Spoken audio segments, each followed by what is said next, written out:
Moi kaikki ja tervetuloa mun 6. lukuun.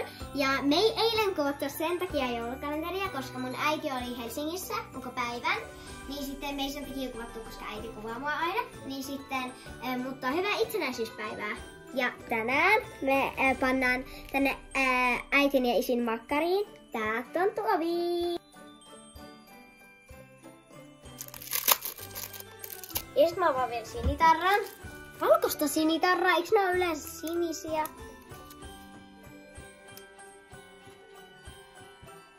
Sitten vielä 2 tällaista tänne.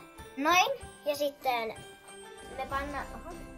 Tässä on jotain sotkua, niin sitten me pannaan tähän se.